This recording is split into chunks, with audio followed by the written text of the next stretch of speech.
శ్రీమాత్రే నమః. శ్రీ లలితా సహస్రనామంలోని 742వ నామము భవదా వసుధా వృష్టిః. ఈ నామానికి అర్థం ఏంటి అంటే, సాధారణంగా మనము ఈ నామాన్ని భవదా వసుధా వృష్టిః అని చదువుతాం.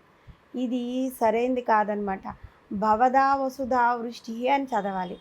ఎందుకు అలా చదవాలి అంటే, భవ అంటే సంసారము అనే అరణ్యంలో, దావా అంటే పుట్టిన దవానలముపై సుధావృష్టి కురిసే అమృత వర్షము వంటిది అని అర్థము. మానవుడు గత ఎన్నో జన్మల్లో ఆచరించిన కర్మల ఫలితాన్ని అనుభవించి తీరవలసిందే కదా. సాధారణంగా మనము పుణ్యకర్మల కంటే కూడా పాపకర్మలను మనకు తెలుసో తెలియకో ఆచరిస్తూ ఉంటాము.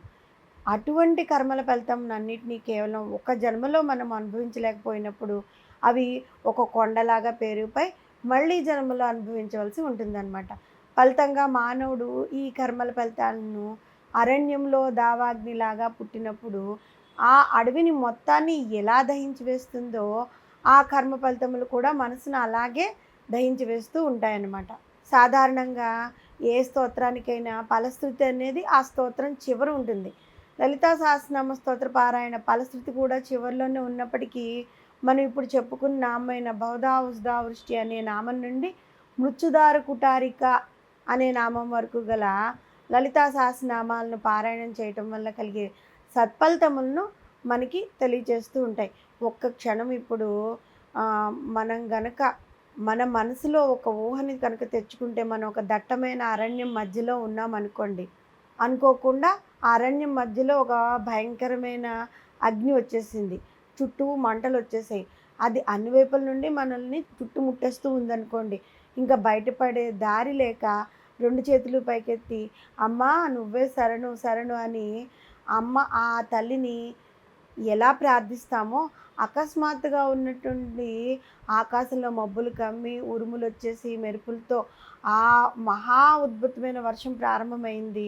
అది మనల్ని ఆక్రమించాలని చూస్తున్న అగ్ని కీలకాలని ఆర్పివేస్తుందనమాట. కళ్ళు తెరిచి చూస్తే అగ్ని కీలలు మాయమైపోతూ ఉంటాయి. మనం రక్షింపబడతాం. అదే భవదా వసుధా వృష్టి ఆ నామానికి అర్థం అన్నమాట. అంతటి భయంకరమైన స్థితిలో ఉన్న మనల్ని అమ్మవారు ఆ విధంగా తీసి బయటపడేస్తూ ఉంటుంది, రక్షిస్తూ ఉంటుందన్నమాట. ఇంకా మనం చెప్పుకోవాలి అంటే, ఒక కఠినమైన పరిస్థితుల నుంచి అమ్మవారు మనల్ని బయటపడేస్తూ ఉంటుంది. ఇక్కడ ఎగ్జాంపుల్ మాత్రమే చెప్పుకున్నాం కదా. ఒక అడవిలో మనం ఉంటే అగ్ని వచ్చేస్తే మనల్ని అమ్మ రక్షిస్తుంది. ఆ విధంగా మేఘాల రూపంలో వానపడి మనం రక్షింపబడతాము అని. అలాంటివి జీవితంలో మనకి ఎన్నో కఠినమైన పరిస్థితులు వచ్చినప్పుడు అమ్మవారు మనల్ని అతి సులువుగా ఆ పరిస్థితుల నుంచి బయటపడేస్తూ ఉంటుందన్నమాట.